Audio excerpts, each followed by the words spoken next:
Kia ora koutou. I'm Sean Davis, an Enterprise Advisor at Venture Taranaki, and you're joining us for the third Ahead of the Curve webinar brought to you by Venture Taranaki in partnership with the Regional Business Partners Network. Venture Taranaki has supported over 2,000 Taranaki enterprises through COVID-19, with many of these businesses receiving funding that can be used towards professional advice, such as you'll be hearing today from the team at Strategy Collective. As it stands today, we've issued over $260,000 worth of funding that can be used towards professional services and advice. Please remember, we're always here to support our Taranaki enterprises, and you can reach us through our website at business.taranaki.info. Just to recap, earlier this week we had Jordan McFadden from Done by 9 share practical tools to improve your digital marketing. If you missed this webinar, please head along to our website and search Ahead of the Curve for the recording. Now today, we're lucky enough to have Annalese Sharrock and Charlotte McIssac from Strategy Collective, who will be presenting on effective communication, health and safety, and business viability, all directed around staff and businesses. We also have Adam Harris on the panel, helping facilitate the webinar. Over to you, Adam, to kickstart the webinar. Fantastic. Thank you, Sean, and good morning, everybody. So just a couple of bits of housekeeping, just to let you know how to use the technology to make it as best environment for you. So top right-hand corner, you'll see a toggle. Something will either say speaker view or gallery view. This allows you to flip between the person that's speaking or all of the panelists. So just bear that in mind. Also, along the bottom, you'll also notice a couple of things. One is the chat box.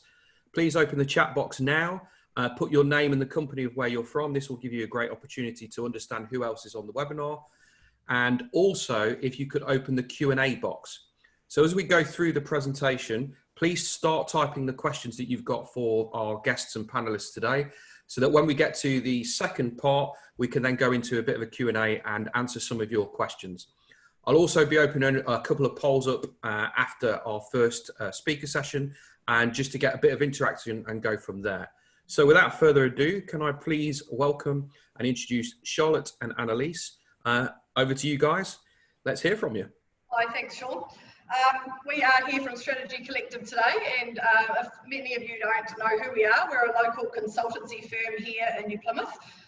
We have a multidisciplinary focus where we offer HR and people and culture services. We also offer a full brand and marketing mandate, and we work with accounting, bookkeeping, and business strategy. And our approach has generally been to work with our customers so that they've got all of that specialty skill set in one place, and we commit to almost being a part of their business as we go through a process with them.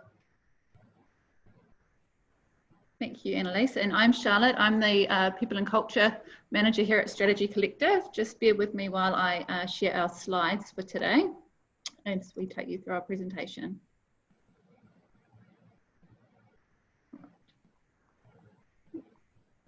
Alrighty, so today we're going to talk you through a slide or webinar on human resources support during the COVID-19 crisis. So just before we jump into that, I just wanted to give you a bit of a background into how we approach things here at Strategy Collective with regards to people and culture support. We've always had a mandate that we operate in the transformational space versus the transactional HR, meaning that we look at the root causes of issues versus the surface level issues for our clients, really trying to understand, you know, what are the leadership and people strategies that they want to put in place to help their business and their companies succeed. So that is our approach, and that's the approach that we're going to be taking with regards to our webinar this morning. Over to you, Annalese. Okay, so by way, you know, COVID-19 arrived with us just on 5 weeks ago with a swift impact in that all of our businesses were forced into an alert level system and level 4 lockdown, and much uncertainty about what the remaining levels would look like and how we would respond to that alert system. Now, obviously going into lockdown many of our businesses were precluded from being able to do any form of work outside of essential services. And our initial reaction had to be to our people. We, as well as Strategy Collective, offer considerable services to the McFarlane Hospitality Group, and we've got a large workforce. And as you can understand, you know, when you've got a large workforce, there's a lot of people to communicate with and deal with a sense of anxiety that they are going through in terms of ensuring their own well-being and what that next sort of period of 4 weeks looks like. And obviously, most people's first reaction is about their own well-being and how they would suddenly survive without no work and or limited and reduced incomes. So as a business owner, you're having to adapt and consider all of your people and how they need to feel in that space, and then focus on their efforts and energies before you almost focus on your own and your own business. What's become quite apparent throughout COVID-19 is that it has been extremely stressful, but what it has required us to do is still communicate, consult and act in good faith with our employees. And I guess a lot of people, you know, have a knee-jerk reaction to want to save their business, but it's also about understanding a process that we have to go through. And so I guess what was a huge relief to a lot of people was the introduction of the wage subsidy that came from the government economic relief package. And it meant that very quickly we could assure our people, if we'd applied for that subsidy, that they could stay at home and they would be assured a certain amount of income to sort of take away that initial pressure and enable them to settle down and relax at home with their families. What we now face is, I guess, a movement out of level 4 and back into level 3, and for some people that's a return to work this week. For others, it's not really much different. It's still level 4 lockdown with a takeaway component, and so it's adjusting and being able to respond to your people and keep them collectively informed as we move through these levels about what our expectations are upon them. It's important that our employees ultimately feel supported and that they are looked after from both a health and wellbeing perspective. And I guess as we move through the levels, they want that assurity that as they return to work, we are doing our utmost to ensure everything is in place for them returning and that their safety and wellbeing is maintained. So I guess our focus today is looking at these key themes, leading and supporting our people through this change, making sure that the employee wellbeing is at the forefront and our business still survives throughout this crisis where our staff are concerned, because good leaders require their business to still be in place, and we actually are going to need those people in our businesses as we progress. So covering off the first point, leading and supporting your people. As you'll all be aware, media coverage is really overwhelming at the moment, and as a business owner and a leader, you may be feeling a little bit anxious and stressed about the months ahead. The uncertainty about health and finances can be a heavy burden. And as Annalese just emphasised, we must remember our people are looking to us for leadership. They're looking to us for truth and for strength during these times where there is chaos. So it is important that we lead with humility, keeping in mind that everybody will have their own stresses around health, income and security to carry. So that needs to be at the forefront of our minds when we're leading and supporting our people. So some key themes to be able to do that, first and foremost, is to be strategic, and that means, you know, react effectively to the situation that's at hand, but try to have a long-term view in mind about how you can put measures in place to help you overcome and come out the other side versus just reacting to what's happening right here and now. So and that can be quite a balance, because there is a lot of pull and push happening around what do I react to now versus what needs to wait, what do I push. So it's important that you surround yourself with some different advisors and support people, with whether that's consultancy organisations or people within your own your own network, to help you understand what you should be focusing on and what you can, you know, sort of park for down the track.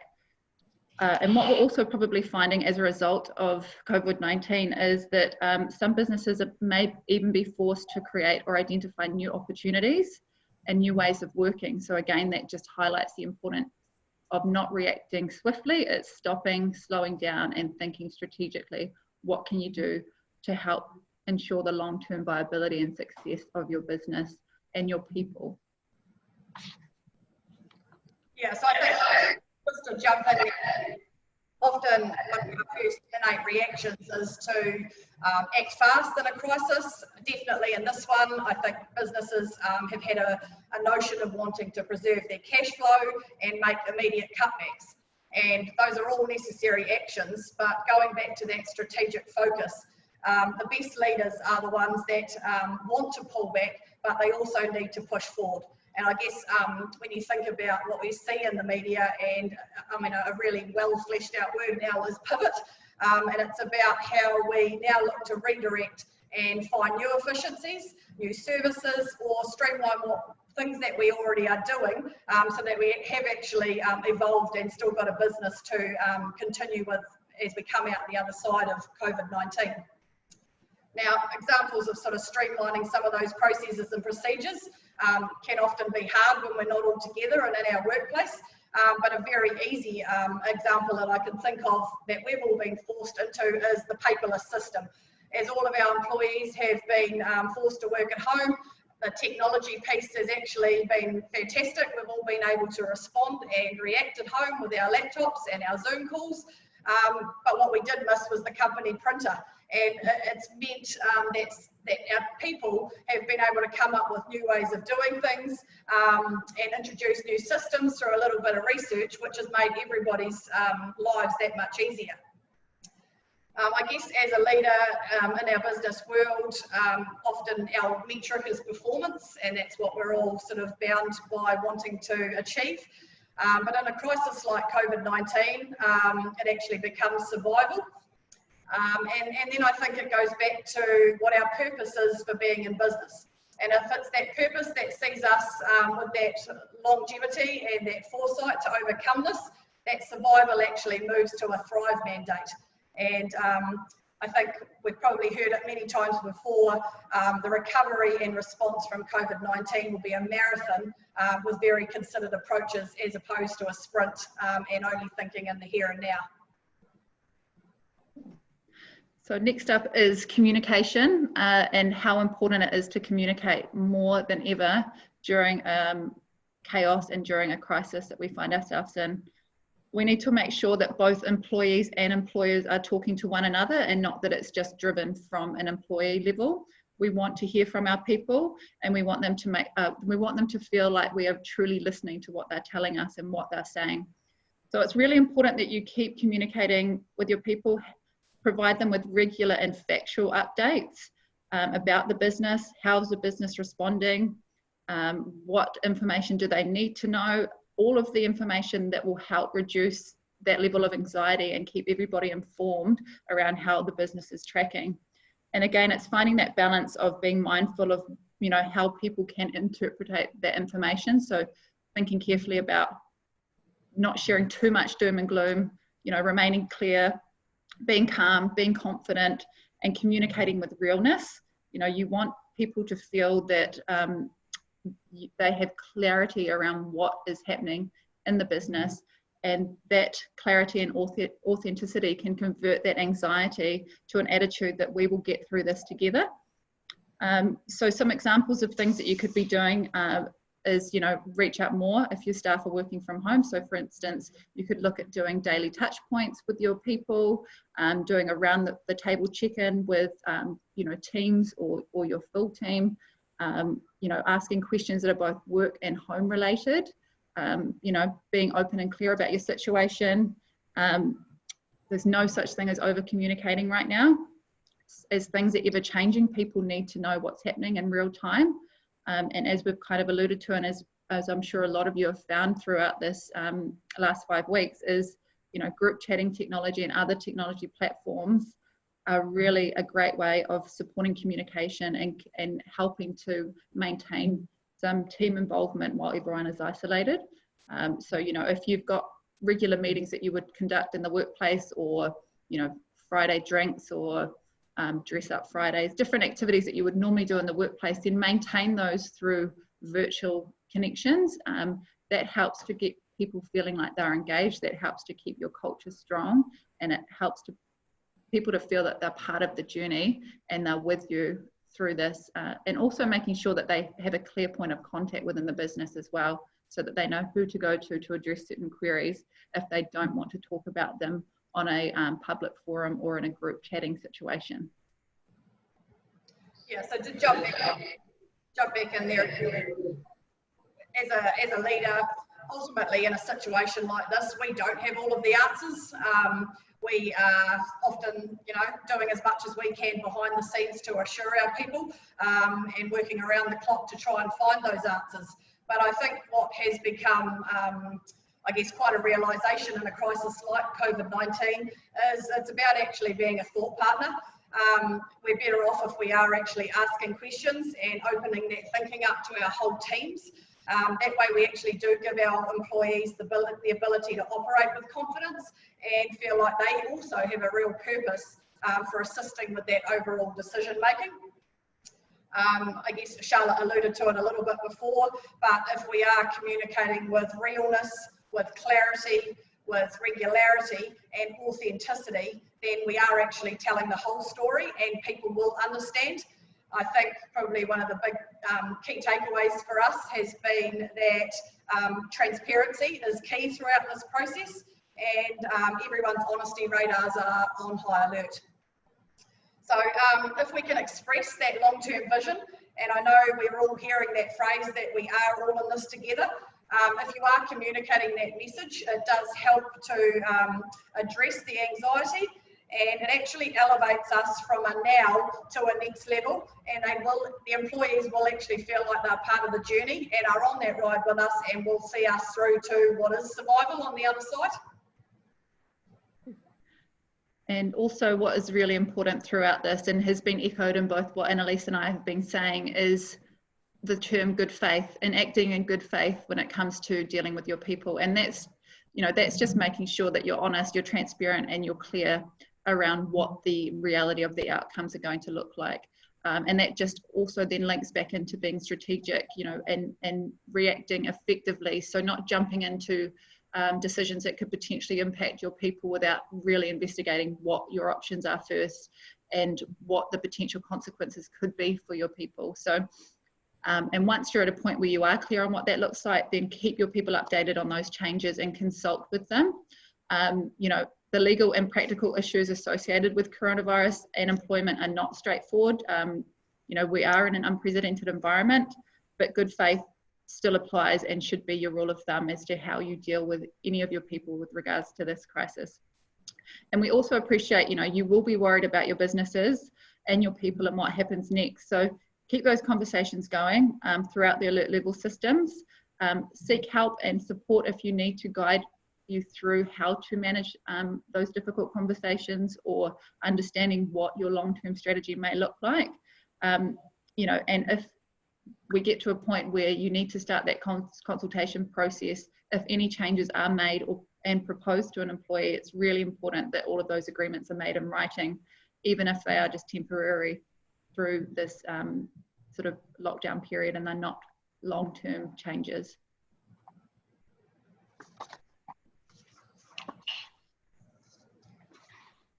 So our next talks about being empathetic. We definitely have to have empathy for this disruption and what it's meant for everybody.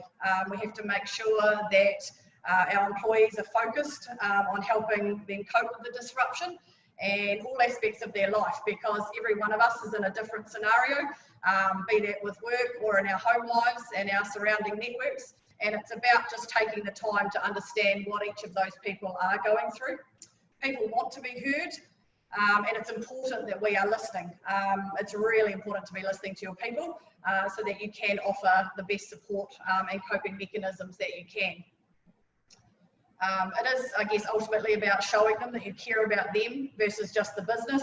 And as Charlotte alluded to before, it's about actually asking those personal questions when you do have an interaction. It's not just simply saying, how are you? Because a lot of the time, those rhetoric type questions are expressed without any real sort of feel for an answer or a want to explore further. So if you can take that time and effort to actually ask about the family, how everyone's coping, what they're doing with their time outside of work, it all helps with that connection piece.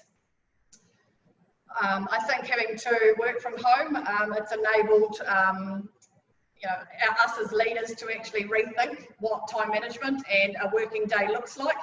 And the great leaders amongst us will be the ones that really understand the challenge of home and work life. I know myself with 3 young children at home, it's almost impossible to think that I could sit there for 8 hours a day and smash out a full work period like that. So for me personally, it has been about breaking my day up into blocks, getting up early in the morning, doing what I can, spending time with them, coming back and spending a couple of hours in the day, and then not returning to work until the evening when they've gone to bed. And it has really helped with a harmonious sort of play between work and home life. So yeah, I think it's about, again, talking to your people, understanding the challenges that they're facing, and being really accommodating with what they can achieve. I think our expectations do have to be relaxed somewhat in this environment, and that we're actually only asking our people to report on what's crucial. And I think you often find that a lot of the tasks that we would do in our day when we're in the normal working environment are not ultimately necessary, or are just sort of clutter that do fill up the day. And when you can really focus on what it is that you have to achieve in a day, it can be done in a much more concise period. Yeah. Often the demands of our clients and our customers have changed also in this time. And it's about working with them also and understanding what time frames and pressures they're dealing with. And I think the more that we can be responsive in this space around working together, then more of us will see ourselves get through this together. Ultimately, I think for employees to remain engaged and loving what they do about work, it's the fact that they want to work. And if we all feel connected and committed to our business and have bought into the purpose and the journey and the longevity of what it is that we're going through now, employees will be willing to go that extra mile, and they will be enabled through your support and to have that can-do attitude to actually follow through with what you're asking of them. And I think just to add some more in there as well to what Annalese has said, I think this is these are uncertain times, but I think we should also look at the positives that have come and will come about this. So look at seizing the opportunities. This is the future of work, the online collaboration, the decentralized and distributed teams. Now is the time people are looking to leaders and HR and asking, how can we do this differently? How can we do things better? How can we work from home? So now is the time to put your innovation ideas forward, the chance to think about new ways of working, and the opportunity to do things that you may have been thinking about doing for so long, but you haven't been able to. So, we've seen a lot too that, the jobs that couldn't be done remotely are now being done remotely. And so we're facing this new normal. And so it's important that you, once we get through this space, it's an exciting opportunity, and we should see it that way and look at the opportunities as to how we can innovate and change and adapt ourselves to ensure that longevity and bring our people in to help us achieve that. And when it comes to innovation, I think it's also really important to think about, what is going to actually have a real impact on your business, and, doing whatever's impactful for your people and is going to get results for your business is going to be really important through this as well. So another thing to be really conscious of and think about with regards to all of this is our employee wellbeing. We need to be mindful that we all react differently to different situations. And, this is challenging for everybody in all sorts of different ways. And so it's important that we do all the things that we talked about in the previous slides around acting in good faith, communicating, being strategic, you know, checking in on how people are doing and coping with being isolated, you know, and trying to work from home. Have they got all the right resources that they need? What are their stresses? You know, like Annalese alluded to, working at home with young children is near impossible for some. And so what can the business do to help support them to feel that they don't have to have that pressure to achieve like they would be if they were in the workplace? So some examples of what you could do, you know, with regards to that is just making more of that conscious effort to check in, having daily check-ins, thinking about what you can support your employees over and above what you do already. So there's things like the EAP services, which is the Employee Assistance Program. So it's a confidential counselling service offered by employers to the employees to support their wellbeing in the workplace and with their personal life. So that could be something that if you don't have access to, that you may want to look into, or thinking about what other things you can do to help support your employees to ensure that their wellbeing is well looked after. Another thing to think about with regards to employee wellbeing is helping to build and drive that team morale and engagement. And as we've sort of alluded to a little bit, continuing with those team interactions that you wouldn't do normally in the workplace, but doing them online. So online quizzes together. We've seen a lot of businesses doing online competitions, and online competitions that involve children as well. So colouring competitions, or who's got the best workplace, or bake-offs. You know, everyone seems to be loving baking and cooking during lockdown. So it's bringing those things and incorporating them into your you know, daily discussion. So it's not all just work related, and that helps to bring build team morale and that engagement. You know, there's also lots of free online yoga or meditation or exercise classes that are available. So it's just looking at what's there and incorporating those things versus just looking at the business element to what's happening. The other thing as well is to stay positive and practice empathy. You know, fear can lead to challenging behaviours. So it's really important to seek to truly understand what is going on for your people before responding. And it's also really important to for yourselves as leaders and ourselves as leaders to look after ourselves as well. It's important that we're looking after our people, but we need to look after ourselves first and foremost in order to look after our people.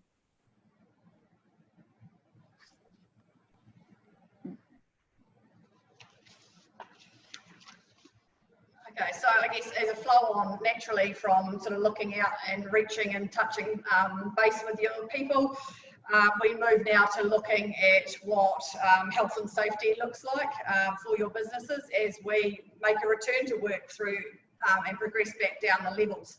And I know some of the questions that we've been reached out to in respect of employees returning to work is about addressing that anxiety that people are actually facing.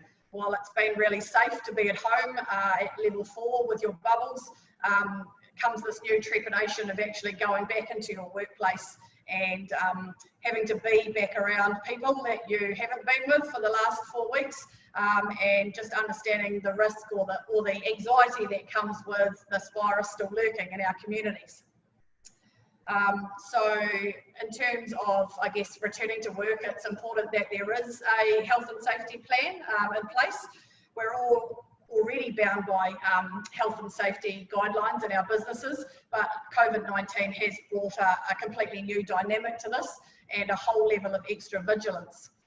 So it's about now understanding what things your business can do and the mechanisms it can put in place to overcome that anxiety. Because actually we do want our employees to come back to work. We need them to come back to work. And while require might sound like a tough word, actually we do want them to come back to work and require it so that we can progress. So it's now about looking at all of those measures that we can do to actually overcome that anxiety.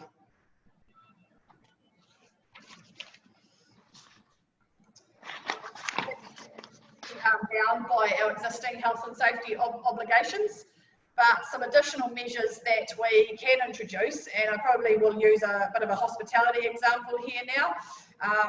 We are one an industry where we're already bound by rigorous food control plans and health and safety requirements for our people, and all of those things maintain and will be carried on, but it's what extra steps that we're taking to actually ensure our people do feel safe in coming back to the workforce. So I guess, you know, the hand sanitizer is a really obvious one. We're making sure that we're observing the social distancing. It's definitely a minimum of 1 metre, but should be observed up to 2 metres if you can, and making sure that in any workplace that spacing is being considered so that that contact is limited with others, and we do actually enable ourselves to work together and manage in a close environment. So yeah, we're still applying those same vigilance to our normal cleaning and sanitising standards and routines. We're also focusing on staff who are unwell or may demonstrate any symptoms that could be similar, you know, to COVID-19. And as an extra precaution now, we are actually asking those people to stay home and seek some medical advice. And potentially, if they are demonstrating symptoms that are similar, we would definitely be encouraging them to go and get tested so that we know one way or another. It's about fully supporting your people through access to that medical advice, and really ensuring people maintain their own personal hygiene through washing hands regularly, coughing into elbows, and demonstrating all of those practices that have been outlined on the Ministry of Health website. Now, PPE gear is not a necessity, but I think if you are offering that ability there for people to choose to wear masks and gloves if they would like to, it all goes a long way towards helping quell that anxiety and have them overcome any of those insecurities they might feel about coming back to work. Because we do want them back, we want them feeling safe, and we want them being able to go home to their families and feel that they are safe and that they haven't risked any contamination or pass on of the virus. So again, throughout this, just reassuring people of your health and safety procedures. They are a forefront in terms of a consideration for your business. You do observe them, and you as the leader actually make sure people are following through on them. And if it can't be you that's in the business every day to do that, it's making sure that you have actually passed that responsibility on to somebody else, and that they feel comfortable with that responsibility of making sure everyone else is adhering to those same standards. And then when it comes to navigating through employment relations, you know, restructure and redundancy is often an inevitable thought process for business owners during a crisis or during chaos. And, you know, difficult decisions will need to be made when it comes to people and their jobs. There's no doubt about it. People have and are going to continue to be impacted by this crisis in the coming weeks, months, and year across your businesses. So, as we've mentioned throughout, it's just tread carefully, be authentic, be transparent, and be clear, and also be kind and compassionate along the way. Take care of your people to the best of your abilities. You know, if we don't act this way, especially during times like this, it does have the potential to impact your employment brand and your reputation for years to come. So again, if you're unsure how to navigate through that, then seek help. Don't rush through it. Seek professional support and guidance to help make sure that you're going through a fair and reasonable process, and take the steps to mitigate any potential consequences or employment brand sort of reputational harm to your business as a result of displaced employees who may be impacted by potential restructure and redundancy. So, you know, and also thinking about for displaced employees, you know, what are some of the career transition support that you can provide to them to help restore some confidence in them that may be lost as a result of their job being lost. You know, because there is evidence and research out there to suggest that if you help to restore someone's confidence that has been through a process such as that, it can help them to find a job a lot quicker. So some of those examples are, you know, helping them to draft CVs, helping them to prepare for interviews or find job opportunities, looking at things like psychometric assessments to help them really truly understand where their strengths and their development areas lie, so that that gives them confidence going into interviews to express, you know, what they can provide to those other businesses. Charlotte, I'm going to pause you there because I just want to make sure that we get through some of the questions that have come through. Yeah, cool. Okay, so one of the questions that come through is, how do we make a health and safety plan if we don't know what rules we have to adhere in level 2? Yeah, I think it's because of the way that the information is being portrayed to us, and the, you know, how close to the level changing as to when we get the information. I think it's just looking at, you know, what I think just planning as best that you can for the situation that you think you might be going into, to ensure that you have a good health and safety plan in place to mitigate any risks. So if, you know, there should be evidence out there to suggest what level 2 looks like. So using that as a benchmark to start from to help with your planning. I think that's probably the best place to start, is using the information that's out there to plan what you need to do differently to what you're doing in level 3. Is there any places where people can get templates that they're able to kind of go from? Yeah, absolutely. So, you know, the workplace is, sorry, what's it called? The health and safety, WorkSafe, sorry. Mind blank. WorkSafe has got some amazing information and amazing templates available online, and they've got some great resources and information to help businesses guide them through this process. So that would definitely be my first port of call, is WorkSafe. If you don't have any health and safety policies, procedures or practices in place, then I suggest reaching out to an organisation such as ourselves to help you understand what your first steps are to actually get a plan in place and get the basics. Fantastic. Annalese, coming to you, one of the things that you mentioned before was about kind of stepping up into being a leader. For somebody whose natural style has been more of a manager, what are the 1 or 2 things that you'd be suggesting that they need to change during this period to go from being a manager to being a leader? Yeah, again, I guess it comes back to understanding the business purpose, the vision, what it is that you would like to achieve throughout this crisis to see your business survive.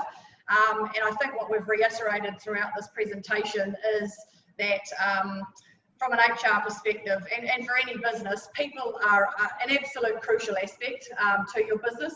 And it's about involving them, engaging them, and knowing that you don't always have all the answers. So I think going back to that whole principle of being a thought partner and trying to provoke that thought process in the people around you will really help you move from just being a manager who is quite task-driven or orientated to actually leading your team and having those around you provide that support to move through it.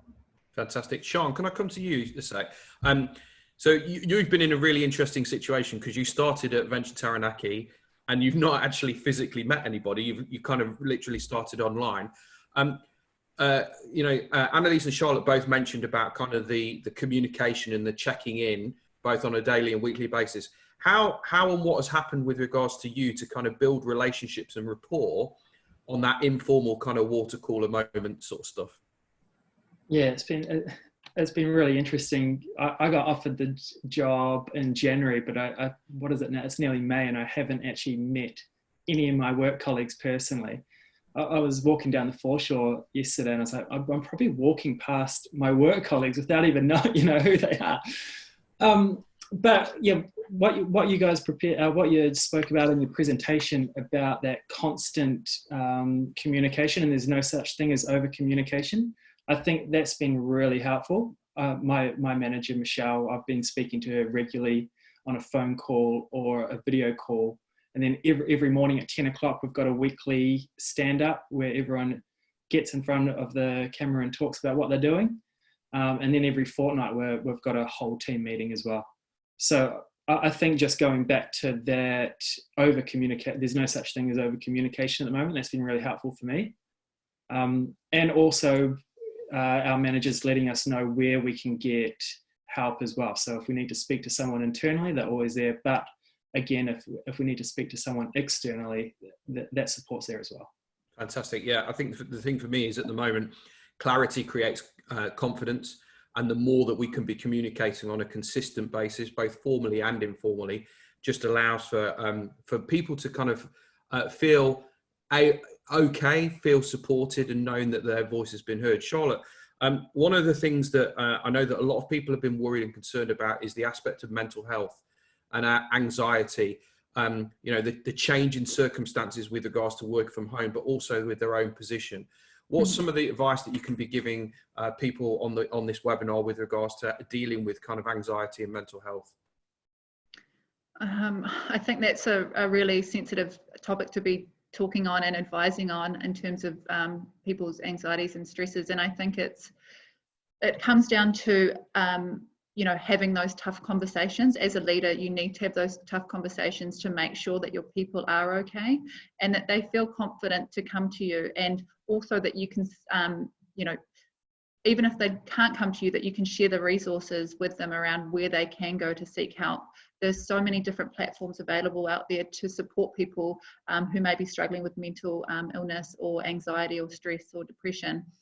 You know, a good place to start is areyouok.org.nz is a website available, which would be a first port of call for businesses if they are looking to find a resource that they can provide to their employees around where to start. And I think it comes down to have those tough conversations, be honest, be transparent, and be clear that you want those people to build trust in you, that they can be honest with you. And even if they can't, you've got resources that you can share more in a public platform to encourage people to go and look to if they need to. Brilliant. Thank you. Annalese, you mentioned earlier in regards to, as a leader, actually this is about not necessarily having the answers, but actually it was part of asking yourself really good questions. What's the one or two questions as a leader that you're asking yourself on a daily basis? Definitely, I think a constant thought for me is, you know, again, I reiterate making sure probably that everyone else around me is feeling okay. Personally, I probably, on the last one, I do tend to think about. It gives me greater confidence if I know and can feel that everyone around me feels supported and knows who to reach out to. And I think it's been important to know that I won't be able to provide all the answers to them, but they actually, you know, when you've got a large group of people, they know that the manager below them can actually be that support person who can then escalate back up to me. And it's been just about spreading that load somewhat so that it wasn't, or hasn't been all of my people trying to talk to me personally, because it's very easy to become overwhelmed, I guess, in that situation. For us, yes, there's been an element of survival, but I think without a doubt we've wanted to believe that we will get through this, and we will get through this together.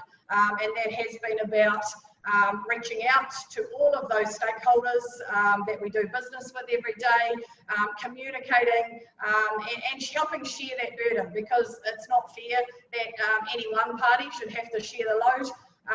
You know, in business, we've got landlords, we've got banks, we've got all of these other relationships that are going through this in a similar vein, and it's about talking to each other. It's about determining how everybody gets through it, rather than one party particularly being left to pick up the pieces. Fantastic. So last question from me. Try and make the answer fairly short and sharp.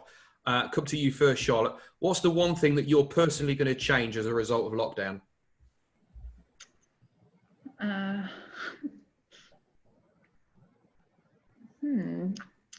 Personally going to change. I think that the conception that nothing can be done remotely.